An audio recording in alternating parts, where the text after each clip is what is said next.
Buenas. Bueno, continuando con nuestras lecturas, estamos con el libro de Los tiradores de rifle. Es una obra de Mayne Reid, de novelas escogidas, de la colección Aguilar. Bueno, vamos a iniciar el capítulo 7. La ciudad de Veracruz. Veracruz es una ciudad fortificada y defendida por una cintura de murallas artilladas convenientemente a distancias regulares. Por la parte de tierra se entra en la ciudad por 3 puertas y por la del mar tiene acceso por un hermoso muelle de moderna construcción que se interna en el mar. Y cuando el astro rey se oculta tras las cordilleras mexicanas y la brisa sopla en el golfo, el muelle, que es centro de comercio, cesa su trajín y se convierte en el paseo favorito de las bellas veracruzanas y de sus pálidos admiradores. La ciudad está reclinada en la orilla del mar, y sus casas, cuyos cimientos lamen las olas, se reflejan en sus aguas. A su alrededor, la arena forma extensa planicie.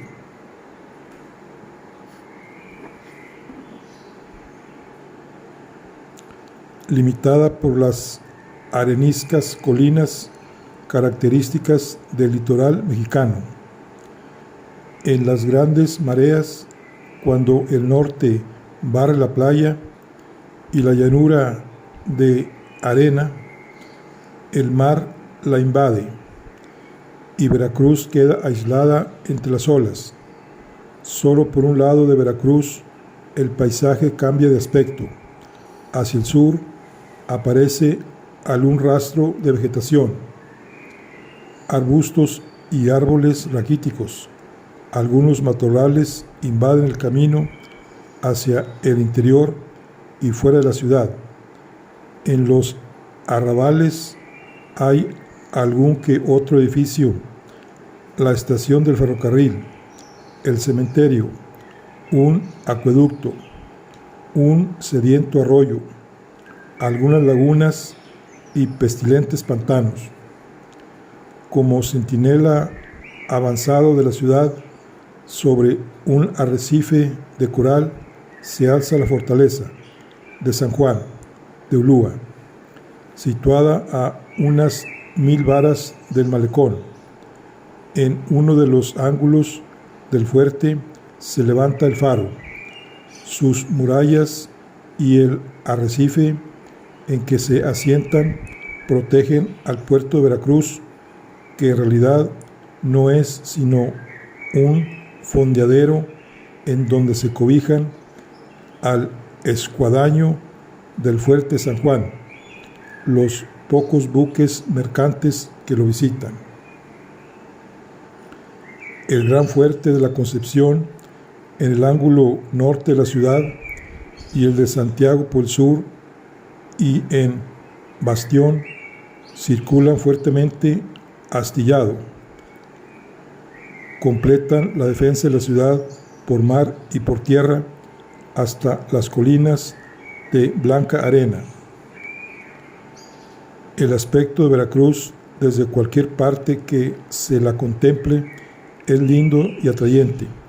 Sus macizas cúpulas, sus altos campanarios, sus tejados coronados de torrecillas, su arquitectura semiárabe, semimoderna, la ausencia de caserío en los suburbios, la falta de objetos que llamen la atención a su alrededor, hacen que la vista se fije con encanto en aquel cuadro pintoresco de la ciudad de Veracruz.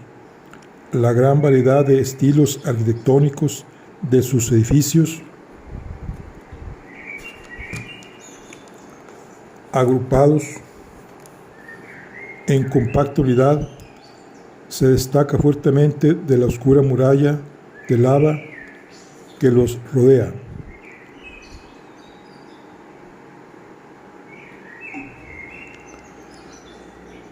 E impresiona el ánimo con la idea de que ha sido edificada por un artista, con el solo objeto de llamar la atención. En cuanto a mí, he de confesar que el aspecto de aquella ciudad mexicana me recordaba los grabados de mi texto de geografía del Epítome de Goldsmith. Al rayar el día 10, el ejército emprendió la marcha trepando por las arenosas lomas.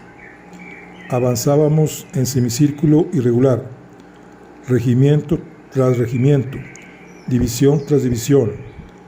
Los cazadores y la infantería ligera iban desalojando al enemigo de colina en colina y a través de los oscuros desfiladeros de chaparrales.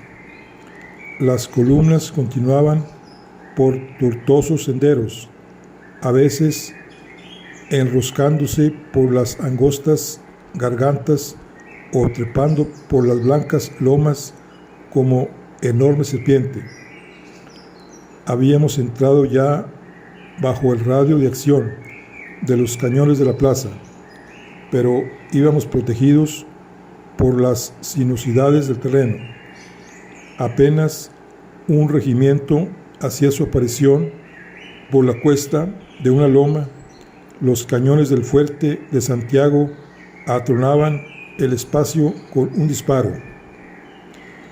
El incesante tiroteo de fusilería nos indicaba que nuestras avanzadas estaban en contacto con el enemigo. Una brillante carga nos puso pronto en poder del arsenal y vimos nuestra bandera ondear sobre las ruinas del convento de Malibran. El día 11 cruzamos la carretera de Orizaba y pudimos arrojar en las altas cimas a la infantería ligera que nos hostilizaba, obligándola a retirarse hasta ponerse al amparo de la artillería de la playa y tras los muros de la ciudad. El día 12 por la mañana, el cerco de Veracruz era completo. La ciudad era el centro del gran semicírculo que formaban nuestras tropas, cadena de regimientos hostiles que miraba a la playa. Nuestra ala derecha acampó frente a la isla de Sacrificios y a legua y media al norte nuestra izquierda se proyectaba en el pueblecito de Vergara. El resto del círculo cerraba en el mar con los barcos de nuestra flota. El cerco fue poco a poco estrechándose. La línea de circunvalación se achicaba alrededor de la ciudad sitiada, hasta que nuestras avanzadas aparecían en las cumbres de las más cercanas colinas, ya bajo los fuegos de Santiago, La Concepción y San Juan de Ulúa. Entre la plaza y los sitiadores solo mediaba una faja de un cuarto de legua de anchura. Poco después de tocar retrete, en la noche del 12, se nos ocurrió a algunos oficiales trepar hasta la cima de una elevada colina, al pie de la cual pasa el camino que va a Orizaba y desde cuya altura se domina Veracruz. Después de una ascensión penosa por las escurridizas pendientes, llegamos a la cumbre e hicimos alto al abrigo de una roca. La grandiosidad del panorama que teníamos a nuestros pies nos hizo enmudecer de asombro. Sin proferir una palabra, permanecimos un buen rato contemplando la ciudad sitiada. La luna llena brillaba con todo su esplendor y su luz nos permitía distinguir los objetos más pequeños de aquel cuadro encantador que, como un mapa extendido, teníamos ante nosotros. A nuestros pies, y como si estuviera al alcance de la mano, estaba la ciudad, destacándose sobre la blanca llanura y dibujando su airosa silueta sobre el tranquilo azul del mar. Los grandes tonos grisáceos, con sus magníficas cúpulas policromas, el torreón gótico, el alminar morisco, nos traían a la memoria el recuerdo de lo antiguo, los tamarindos que elevaban sus copas por encima de las azoteas y el gracioso fleco de las hojas de las palmeras nos daban la sensación de una ciudad meridional de pintoresco encanto.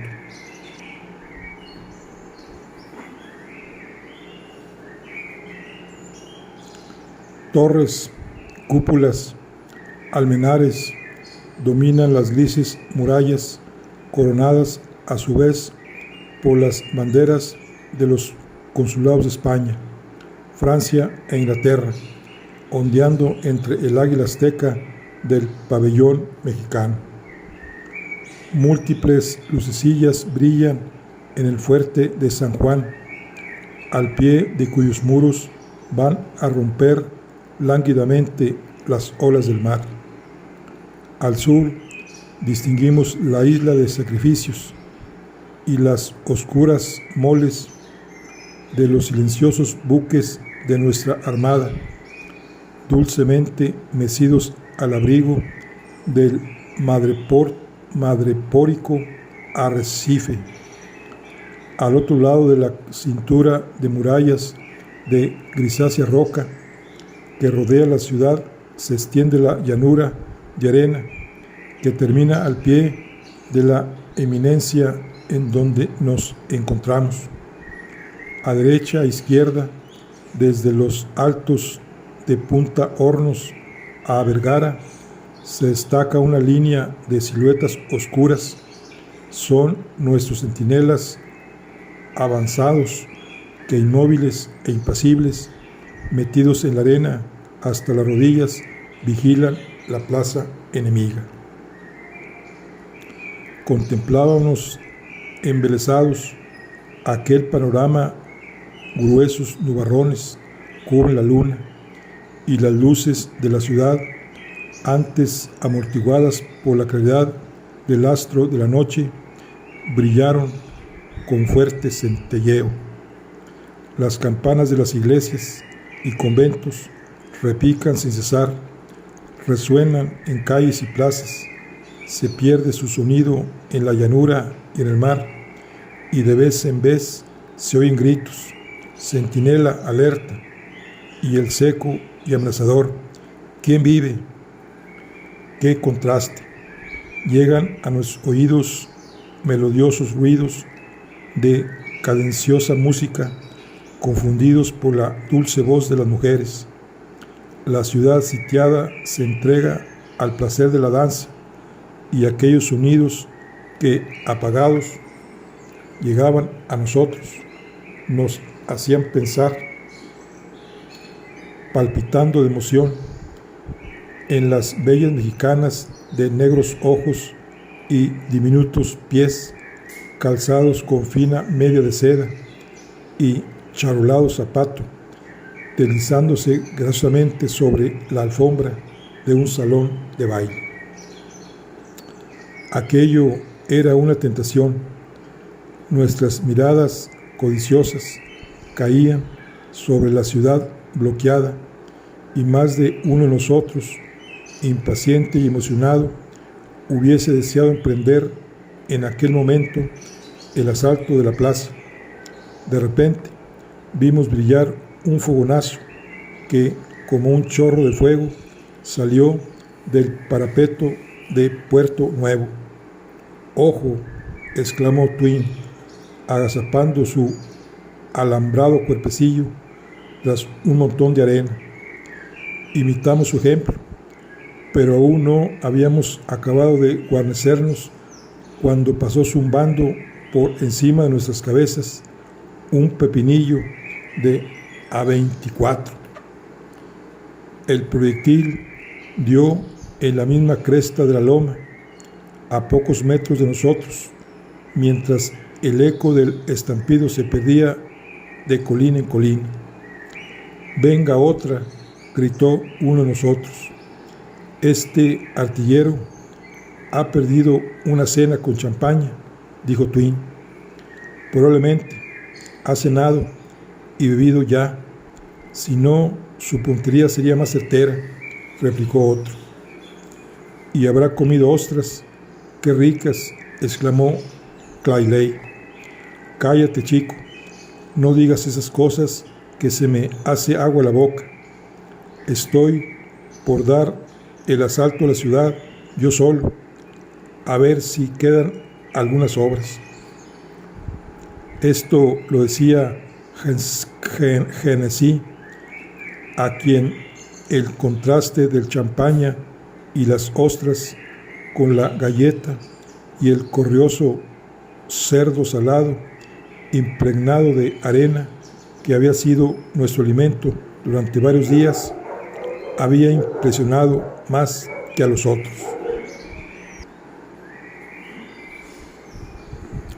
«Otra almendra», gritó Twin, cuya mirada fija en las baterías vio el fogonazo. «Recontra, es una bomba», dijo Hennessy. «Tumbémonos en el suelo antes de que ella nos tumbe». Todos nos echamos boca abajo.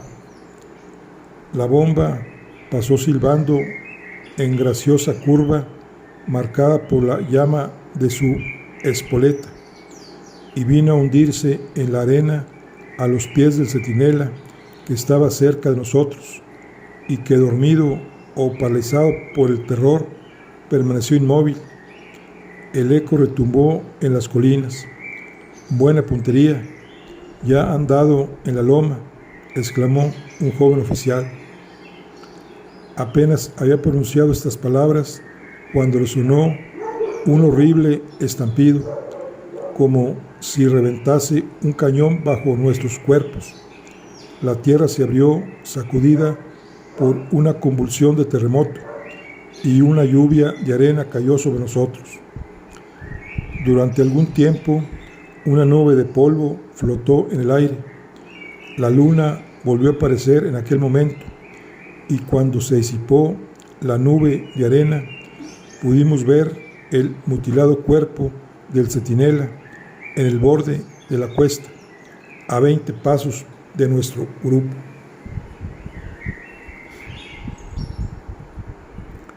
Oímos que en el frente de la Concepción daban repetidas vivas de triunfo.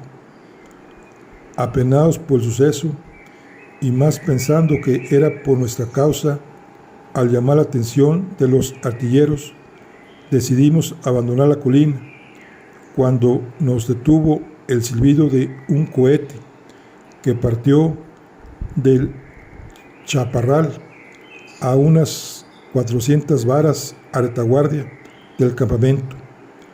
Antes que llegara a su punto culminante, otro cohete lanzado de Puerto Nuevo contestó a la señal. En el mismo momento, un jinete salió veloz del matorral y dirigió el caballo hacia la pendiente colina.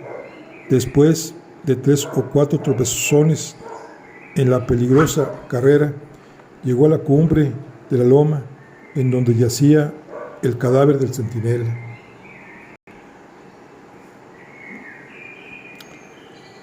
Al vernos a nosotros, refrenó el animal y se balanceó un momento sobre la silla sin saber qué hacer. Nosotros creíamos que era algún oficial de los nuestros y permanecimos quietos, asombrados de la ocurrencia de semejante compañero. «Capitán», Si es un mexicano, dijo Twin, al notar a la clara luz de la luna el traje de ranchero del jinete. Y antes de que ninguno pudiese hacer la menor observación, el mexicano tiró por la izquierda y disparó su pistola sobre el grupo. Espoleando su caballo, se lanzó al galope que entre un desfiladero gritando: «¡Yanquis, idiotas!». Media docena de pistoletazos contestaron el insulto, pero el jinete estaba ya fuera del alcance de nuestras armas antes de que volviéramos de la sorpresa que nos causó tamaña audacia. A los pocos minutos pudimos ver a caballo y caballeros a los pies de las murallas, y enseguida oímos el rechinar de los goznes de las puertas del puerto nuevo que se abrían para dar entrada al osado aventurero. El proyectil de mexicano, afortunadamente, no hizo blanco, pero nuestra indignación era grande y nos sentimos encolerizados por no haber castigado debidamente el insulto del audaz provocador. ¿Ha reconocido usted esa voz, mi capitán?, me preguntó Clayley cuando regresamos al campamento. Sí, por cierto. ¿Quién cree usted que era? Dubrosé.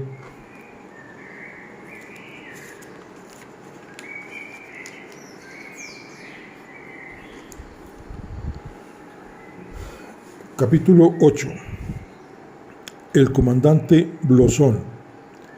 Al llegar al campamento, me encontré a la entrada de mi tienda con una ordenanza de caballería que al verme se cuadró y me entregó un pliego cerrado.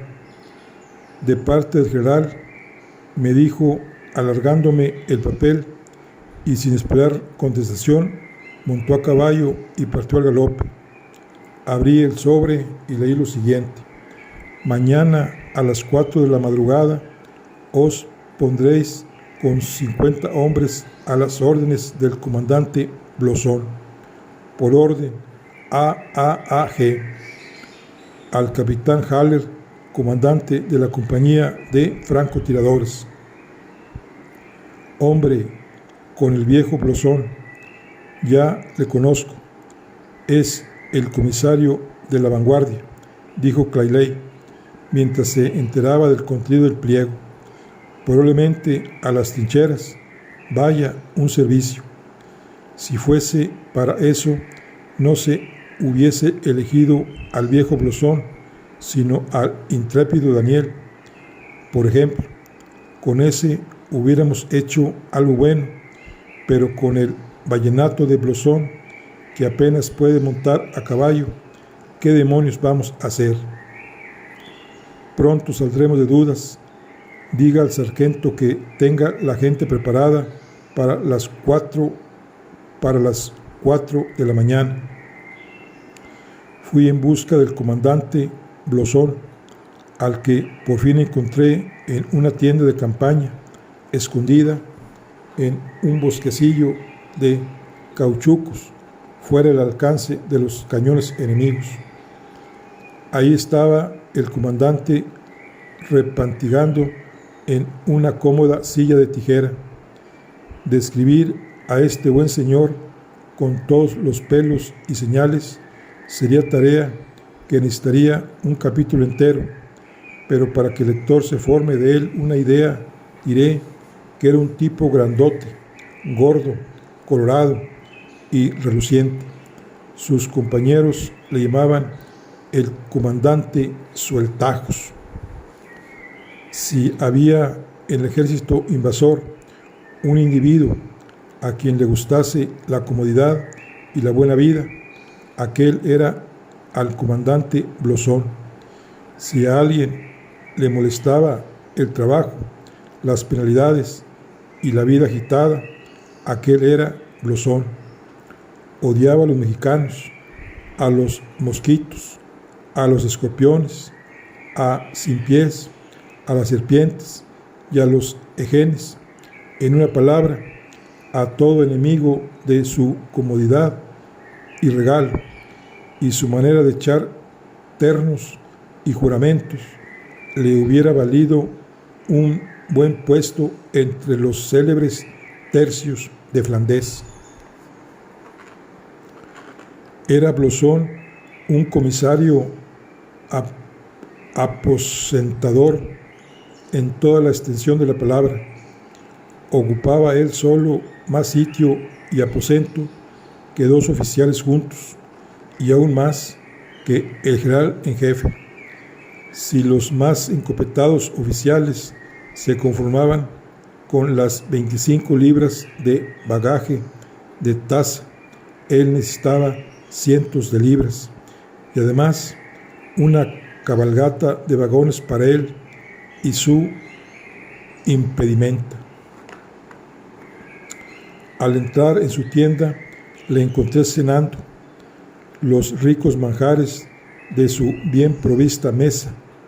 Contrastaba con las modestas comidas que hacía la tropa de su compañía, y comía bien confiado de que su dentadura no había de sufrir desperfecto alguno, tropezando con algún adherido como los que abundaban en el cerdo salado y en las galletas de munición, ni pozos de tierra o menudas chinitas en el fondo de la taza de café.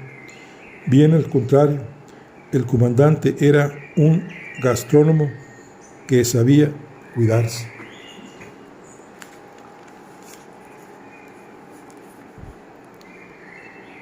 Una buena ración de salmón curado al humo, un alón de pavo fiambre, unas cuantas lonchas de lengua en escarlata y un buen trozo de jamón de Virginia eran las golosinas que componían la cena del sibarita Blouson, amén de una cafetera llena de rico y aromático moca, del que con frecuencia llenaba su taza de plata. Además, como ayuda para poder tragar tan suculenta cena, el buen jefe daba repetidos toques a una botella de coñac que tenía al alcance de la mano. ¿El comandante Blouson?, pregunté. El mismo, replicó lacónicamente, mascando a 2 carrillos. He recibido un despacho que me manda ponerme a sus órdenes. Sí, mal negocio, replicó, soltando uno de esos ternos característicos de su conversación. ¿Por qué mal negocio, mi comandante? Mal negocio, terrible, peligrosísimo. No sé por qué pestes me mandan a mí. Pues yo vengo, mi comandante, para enterarme de qué clase de servicio hemos de prestar mis hombres y yo. Peligroso, servicio peligroso, contra. ¿Cuál él? Un degolladero infernal. Hay que arrojar de estos matorrales a miles de esos pillos amarillos, peores que fieras, dijo el comandante, salpicando sus palabras con otros tantos ternos, imposibles de repetir por respeto a los lectores. No sé por qué demonios me han elegido a mí para eso. Ahí están Myers, Wayne y el mismo Wood, que no presentan la mitad de blanco que yo, y hasta ese espantapájaros de Allen, pero que si quiere, el general se ha empeñado en que me mate. Recontra, nos matarán esos cochinos sin pies en el chaparral antes que hayamos disparado un tiro. Maldito chaparral, así. Y el comandante soltó una doble andanada de intersecciones brutales. Comprendí que era inútil interrumpirle en su letanía de ternos y juramentos, y le dejé deshogarse por sus frecuentes anatemas contra la manigua y el chaparral. Comprendí que el servicio que había que hacer era en sitio algo alejado del campamento, pero aparte de esto, nada pude sacar en limpio. Mientras el comandante echaba por aquella boca sapos y culebras, volví a insistir: pues verá usted lo que tenemos que hacer: internarnos para ir en busca de mulitas, voto, va, cualquiera encuentra una mula en 3 leguas a la redonda, como no sea con uno de esos tíos amarillos encima. ¿Y para qué diantres queremos esas mulas? Los voluntarios, malditos sean, han infundido el miedo por los alrededores, y no hay quien encuentre una mala cebolla ni un apio para un remedio. ¿Y cuánto tiempo cree usted que invertiremos en la expedición? ¿Cuánto tiempo? Un día y gracias. Malos lobos, me coman si hago yo una noche en el chaparral. Si no encontramos las mulas en el día, que venga otro primo a buscarlas. Entonces racionaré a mi gente para un día. Pregunté: ¿para 2? Hombre, para 2 que pueden tener hambre.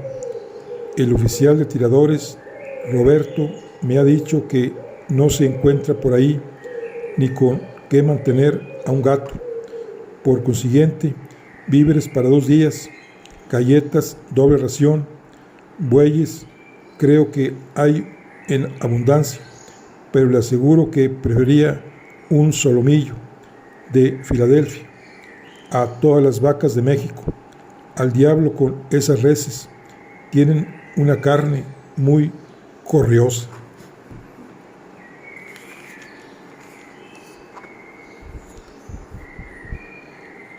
Pues a las 4 me tiene usted listo, dije, saludando, dispuesto a retirarme.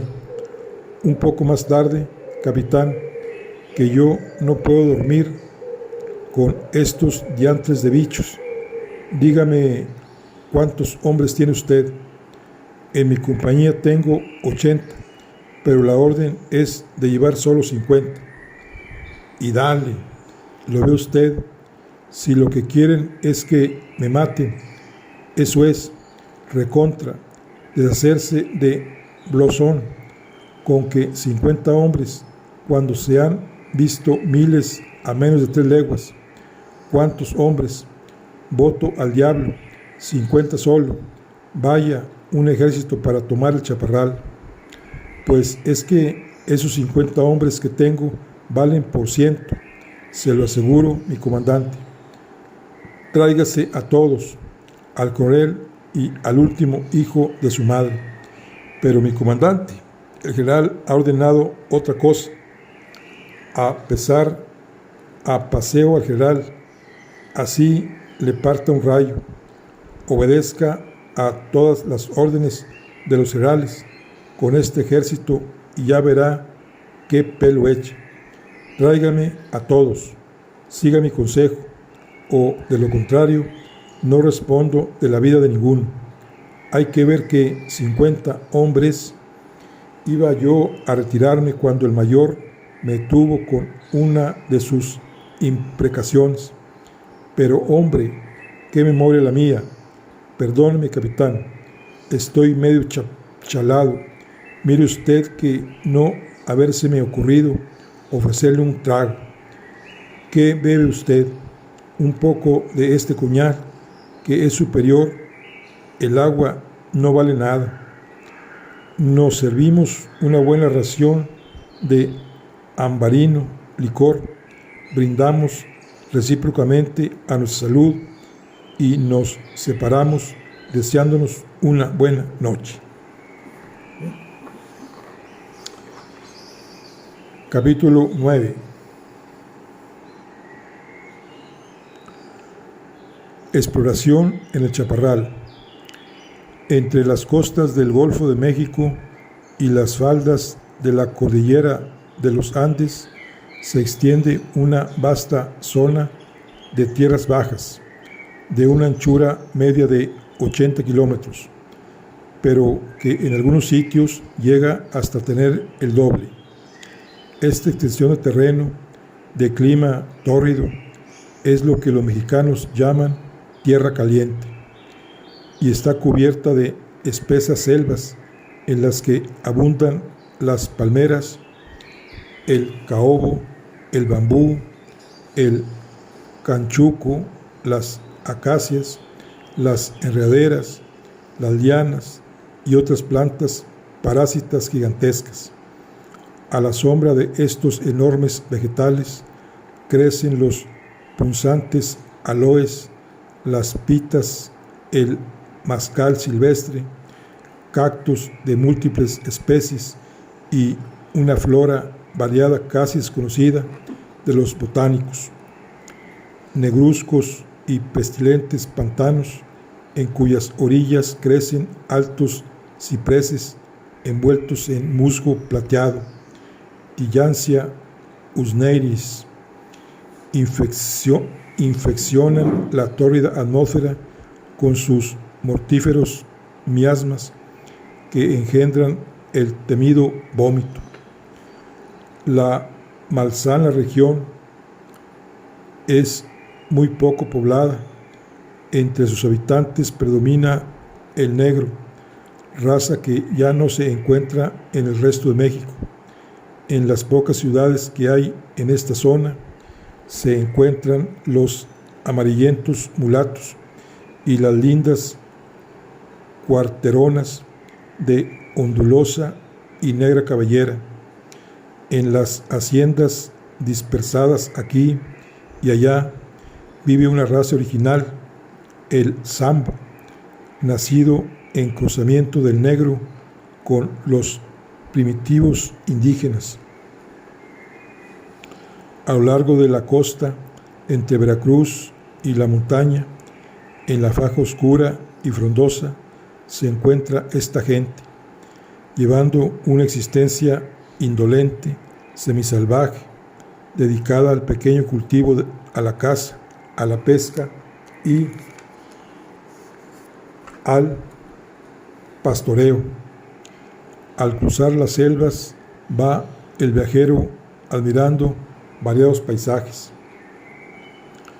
Aquí, en un claro del bosque, se ve un terreno de abandonado cultivo, en donde crecen los melones, la yuca, el ñame, la batata, con bulbulus batatas, el chile y la auyama. A un lado del descuido plantío hay una choza, un simple sombrajo casi, unas estacas clavadas en tierra, ahorquilladas en la parte superior, una pértiga transversal, otras clavadas horizontalmente, unos manojos de hojas de palmera para protección contra los ardientes rayos del sol. Eso es todo. A su sombra hay seres humanos, hombres, mujeres, niños, ataviados con tosca vestidura de blanco algodón, medio desnudos, mostrando su tostada piel casi negra y luciendo sus rizadas y lanudas cabelleras.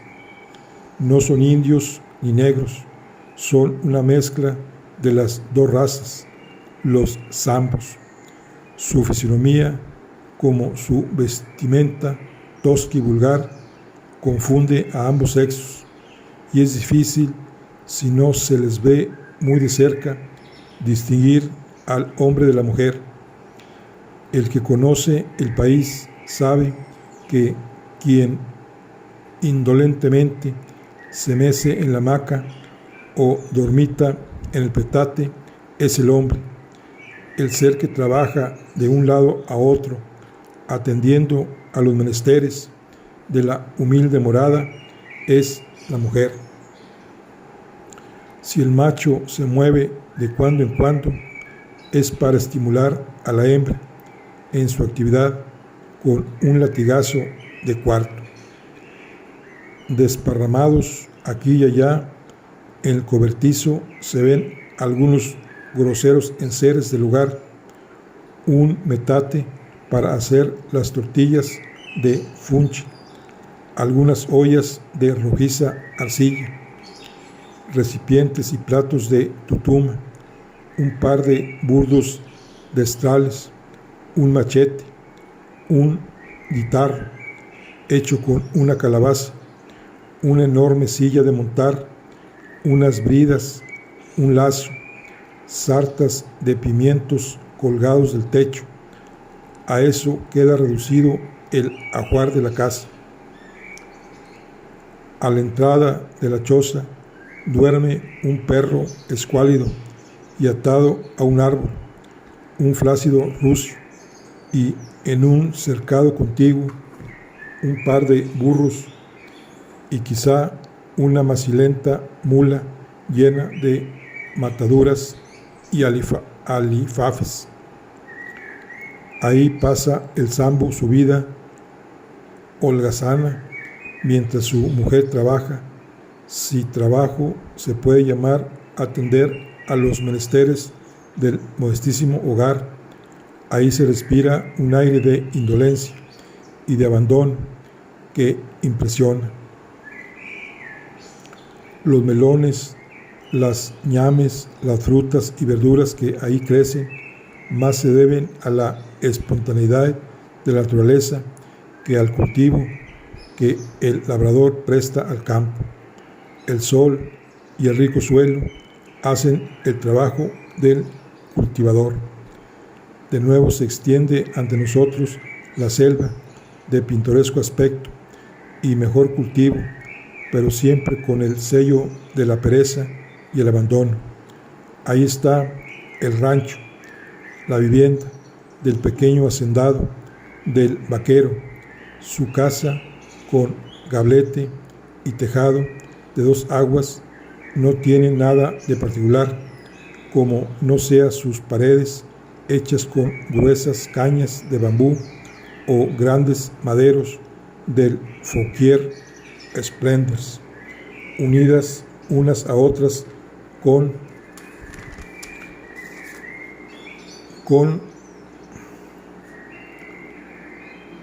cordeles de pita, dejando entre una y otra espacio libre para que penetre la brisa y refresque las habitaciones interiores. El techo es de hojas de palmera superpuestas que terminan en el alero y se apoyan en medias cañas que hacen de canales para recoger las aguas de los torrenciales chaparrones tropicales. Su aspecto es, sin embargo, más interesante que los chalés de Suiza.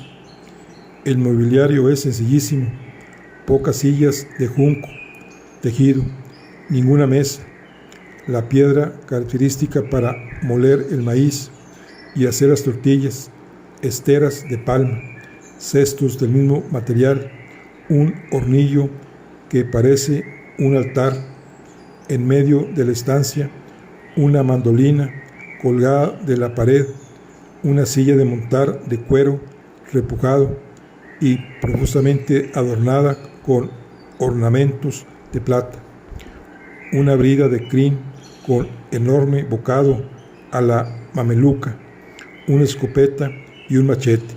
Completan el ajuar una gran variedad de platos, tazas y cuencos de chillones colores, pero no se ve señal alguna de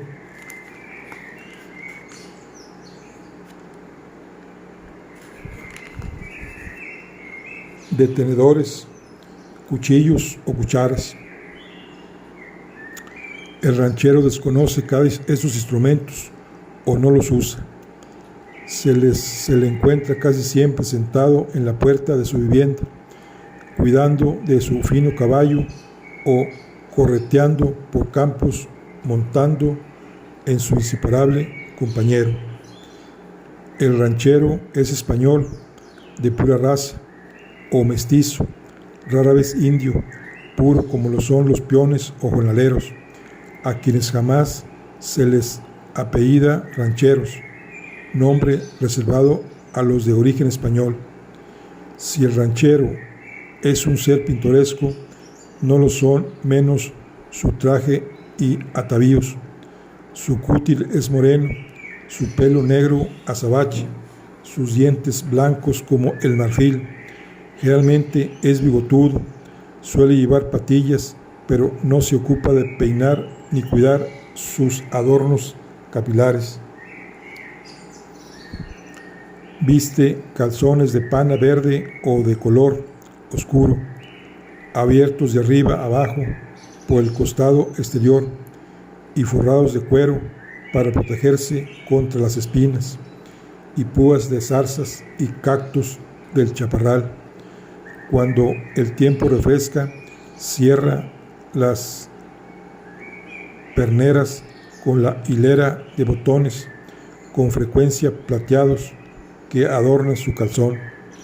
Por las aberturas de los pantalones se ven los pliegues de los blancos calzoncillos de algodón, formando agradable contraste con la oscura envoltura que los protege. Una faja de seda roja, la más de las veces, le ciñe la cintura y sus puntas de flecos caen graciosamente sobre sus caderas, medio ocultando el machete, arma inseparable del criollo. Cubre su busto corta chaquetilla de veludillo con botones de plata sobre una camisa de blanco hilo de 1000 pliegues y bordados. Su tocado consiste en un enorme sombrero adornado con ancha cinta de oro plata y ribeteada el ala de lo mismo, de la que penden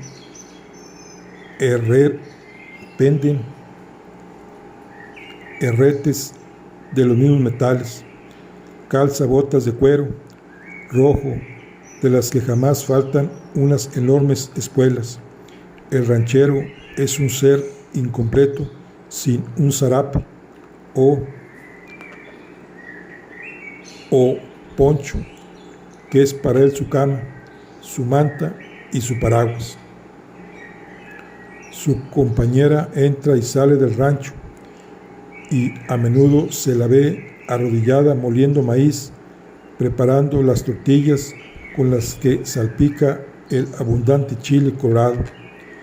Lleva una saya de color subido, tan ajustada que dibuja los perfectos contornos de su cuerpo y deja ver parte de su pierna desnuda y el diminuto y lindo pie.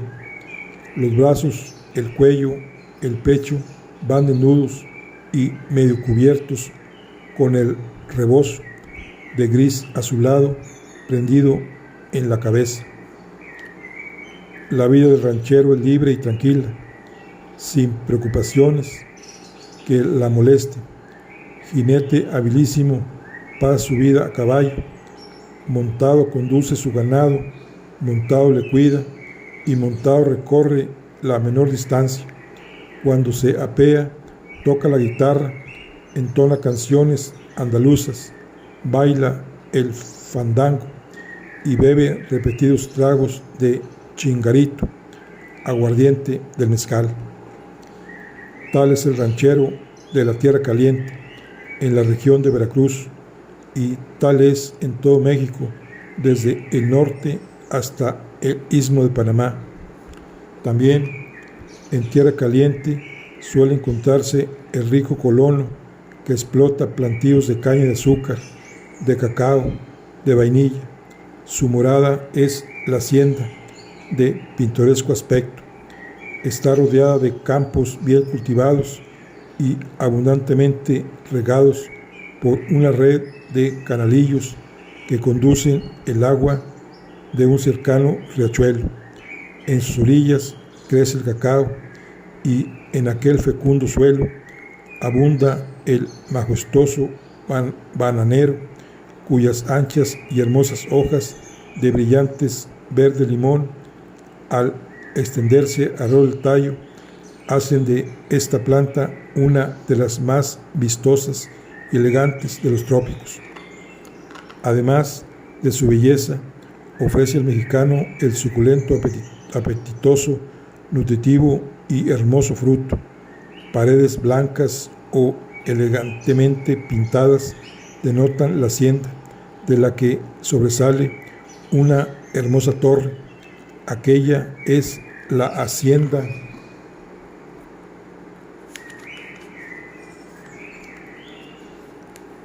del rico, que con sus edificios aislados es a la par la fortaleza y la iglesia del colono de Tierra Caliente. Al atravesar los campos cultivados, vemos a los peones, vestidos de blanca tela de algodón y ornamentados de cuero rojo, ocupados en las faenas agrícolas. Todos llevan enormes sombreros tejidos con hoja de palma, van desnudos de pierna y calzan grosera sandalias o huaraches, sujetas con tiras de cuero. Su piel es oscura, sin ser negra, sus ojos vivos y brillantes, su mirada grave, solemne, su pelo negro y vasto y de un negro azulado. Su manera de andar es peculiar y se caracteriza por doblar los pies hacia adentro. Su mirada, sus actitudes, sus movimientos delatan a los indios divinizados, a los mansos que en las ciudades venden agua y leña a domicilio, y que, aunque hombres libres por la ley, siguen siendo verdaderos esclavos. Son los peones los que trabajan, los siervos de la tierra, los hijos de la raza conquistada en Anáhuac. Tal es la gente que habita la Tierra Caliente de México, la de los alrededores de Veracruz, que no se diferencian mucho de los pobladores de las altas mesetas en las costumbres, tipo ni manera de vestir. En realidad, entre todos los habitantes de la América española hay una homogeneidad solo alterada por las diferencias de clima y algunas otras causas. Rara vez encuentra el viajero otras razas y otros pueblos.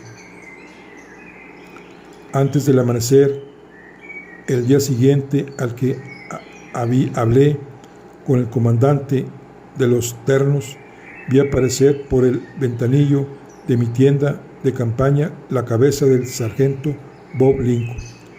La gente está dispuesta, mi capitán. Muy bien, contesté, tirándome de la cama y empezando a vestirme rápidamente. Inspeccioné el firmamento y vi que la luna brillaba aún con todo su esplendor. A pocos pasos de mi tienda, mis tiradores esperaban formando en doble línea, y a la entrada un muchacho tenía de la brida un caballejo. Era Juanito, Lee Jack, como le llamaban los soldados, y el caballejo su corcel de guerra, Tweed Get. Vestía Jack una chaquetilla verde con vivos amarillos, ajustada y cerradas del cuello a la cintura, un pantalón largo del mismo color con franja haciendo juego en los vivos. Cubría su cabeza de rubios bucles en un kepis, y sentía orgulloso de su sable de media vara, de sus enormes espuelas mexicanas y de su pequeña carabina que parecía de juguete. Así, ataviado y armado, parecía la miniatura de un tirador. Su jaquilla también tenía peculiaridades. Era un potrillo delgado, vivo, de muy poca alzada, prototipo de la abundancia, pues podía pasar días enteros con habas de mezquite y hojas de maguey, sobriedad muy preciada en la guerra y de la que en repetidas ocasiones se le había puesto a prueba, entre otras una vez durante las batallas libradas en el Valle de México separados jinetes y caballo. Este pasó 4 días en los sótanos de las ruinas de un convento, sin tener más alimento que piedras y argamasa. ¿Por qué se llamaba Twitget? Brote, ramita, nota el traductor. Lo podríamos adivinar, un capricho de la fantasía del muchacho. Al asomarse a la puerta de mi tienda, Jack acababa de poner la silla mexicana en el lomo del animal y, al verme, dejó su faena y vino presuroso a servirme el desayuno. Pronto terminé y emprendí el camino con mi compañía, atravesando el silencioso campamento.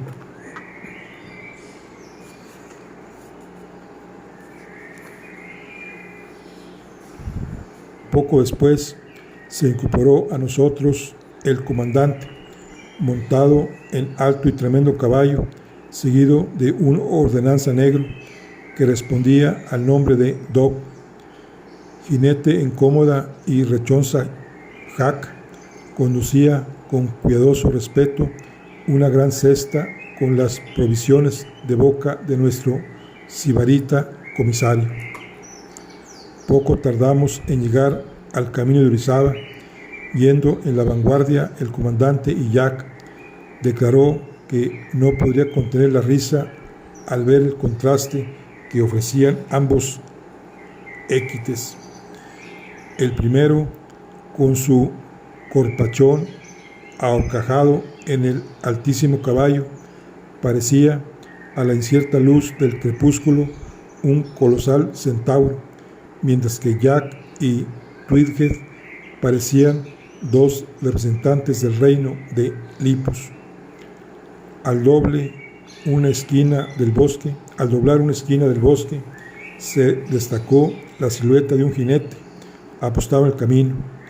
El comandante, como impulsado por un resorte, refrenó rápidamente su caballo y se detuvo hasta que la columna le alcanzó, quedando inmediatamente en retaguardia.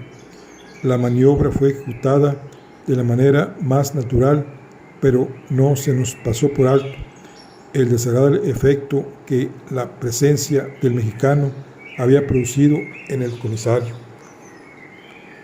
El caballero era un sambo que iba en persecución de unas reses que se le habían escapado de un corral cercano. Le hice algunas preguntas relativas al fin de nuestra expedición y el sambo, alargando la mano, señaló hacia el sur y me dijo en español: hay muchísimas mulas en aquel bosque que está a la izquierda. Seguimos la dirección indicada por un nuevo camino que poco a poco se convirtió en senda y mi gente tuvo que marchar en fila india. El camino, cada vez más oscuro por la bóveda de verduras que lo cubría, lo recorrimos teniendo que agachar la cabeza para no tropezar con las ramas de los frondosos árboles. En ciertos lugares, las ramas y sus parásitos obligan al comandante a agazaparse cuando podía en el caballo y muchas veces tuvo que echar pie a tierra y seguir el camino apartando con las manos las espinosas acacias y demás obstáculos de tan intransitable sendero. La marcha seguía sin hacer ruido. El silencio solo se interrumpía por alguna terrible interjección del jefe, lanzada con énfasis, pero en voz baja, pues estábamos en medio del bosque y no convenía denunciar nuestra presencia al enemigo. Por fin, al cabo de un buen rato de marcha por la espesura, el sendero se ensanchó y salimos a un pequeño prado en cuyos bordes se alzaba una eminente cubierta de chaparros. Dejé a mi gente emboscada al pie de la loma y subí a esta para inspeccionar los alrededores. Había ya amanecido por completo y el sol se levantaba entre las azules aguas del golfo. Sus rayos centellaban sobre las olas, formando deslumbradoras reflejos metálicos. y solo entornando los párpados y protegiendo los ojos con la mano, a manera de víscera, pude vislumbrar los mástiles de los barcos de nuestra escuadra y las bruñidas torres de la ciudad. Por el mar y por el poniente se extendía vasta y dilatada campiña exuberante de lujuriosa vegetación tropical, verdes campos, bosques de matiz más oscuro, aquí y allá, de amarillo o faja de verde oliva, y a intervalos plateados, sábanas de algún apacible lago o de silencioso riachuelo. Tal era el panorama que tenía a mi vista. Al pie de la colina se extendían anchos bosques salpicados con ramilletes de penachos de frondosas palmeras, y detrás de una ancha pradera de verde césped en el que pastaba miles de animales, la gran distancia a que me encontraba del ganado no me permitía distinguir a qué especie pertenecía, pero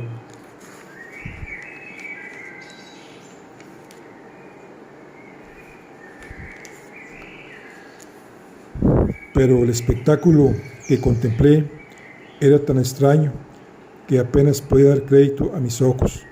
Parecía un sueño. En lo alto de una pequeña eminencia se levantaba una casa de agradable y rarísima construcción, única en su género y tan original que en mi vida había visto cosa parecida. Las paredes estaban formadas por cañas de bambú, unidas unas a otras por ligaduras hechas con fibras de pita. El tejado era de hojas de palma, de gran alero y forma airosa, que terminaba en pequeña cúpula rematada por una cruz. No había ventanas en sus paredes, medida racional, pues el aire y la luz penetraban en el interior por los intersticios que quedaban entre caña y caña, que por su construcción parecían celosías. A través de ellas se distinguía parte del mobiliario.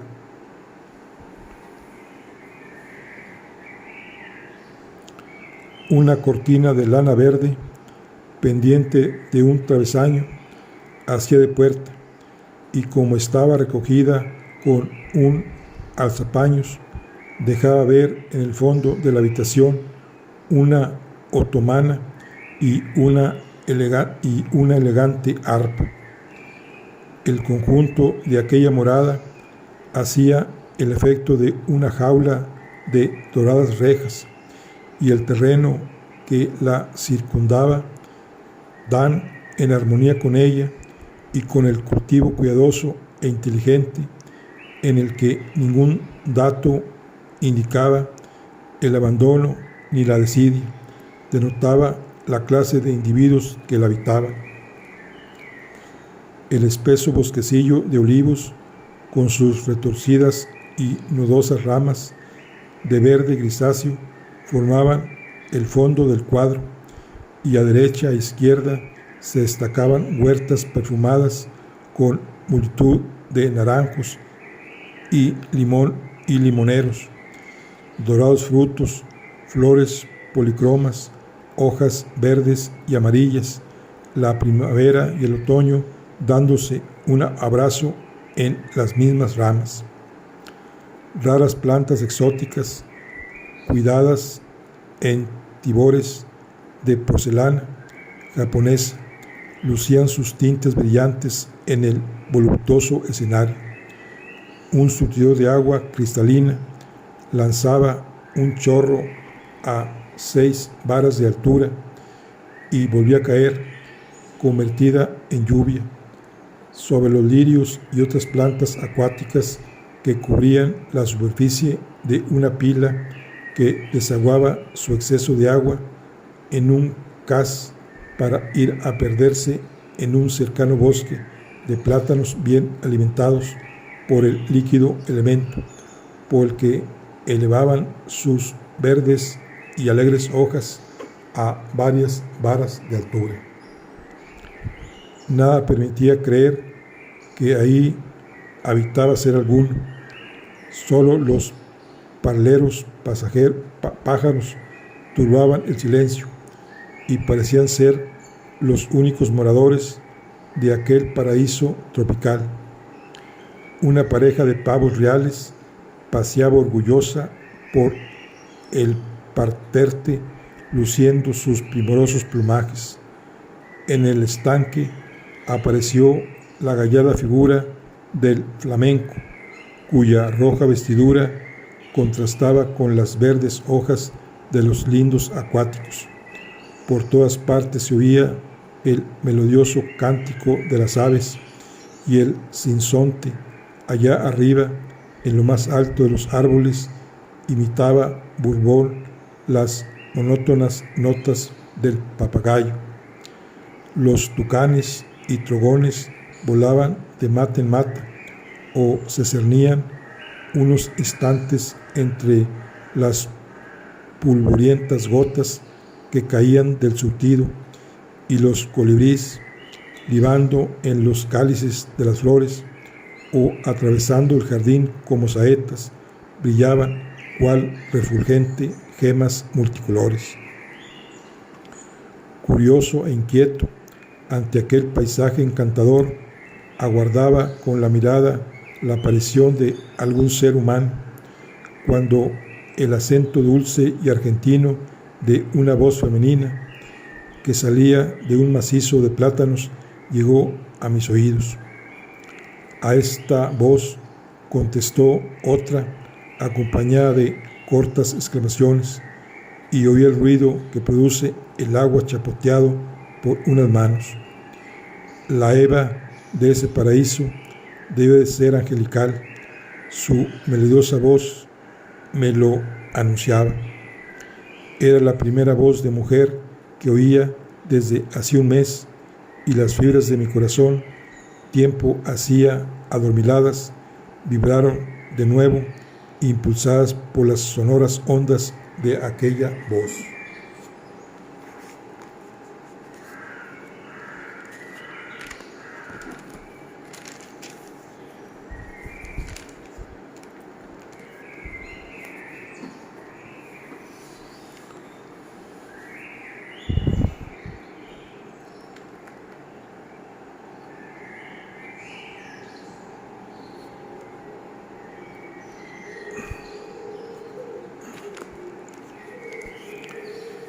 Mi corazón palpitó y me sentí impelido a avanzar. No pude contenerme y de un salto franqueé el salto de jazmines. El temor de ser un intruso y sorprender a una nueva Diana me hizo cambiar de intención y decidí retirarme sin hacer ruido. Retrocedía cautelosamente y ya me preparaba a volver a cruzar el seto cuando una voz brusca, la de un hombre, sin duda, vino a mezclarse con las dulces notas femeninas. Anda, anda, hace mucho calor, vámonos. No, no, Pepín, un ratito más, vaya, caramba. Sonoras carcajadas mezcladas con palmadas y exclamaciones de alegría contestaron a la última frase. Adelante, me dije, avanzando por el jardín, puesto que hay ahí uno de mi sexo, no creo ser indiscreto presenciando la escena, sea cual fuere. Me acerqué al grupo de bananos, cuyas grandes hojas formaban una pantalla entre los interlocutores y yo, y escuché: Lupe, Lupe, mira, qué bonito. Ay, pobrecito, échalo, Luz, échalo, voy. No pude contenerme. Aparté sigilosamente las hojas y quedé maravillado ante la escena que tenía a mi vista. Rodeado de plátanos, cuyas hojas, al extenderse horizontalmente, por una parte sombrilla, había un estanque circular de algunas varas de diámetro, con agua transparente, límpido como el cristal. Bueno, aquí vamos a concluir la charla del día de hoy. Nos vemos en la siguiente. Hasta luego.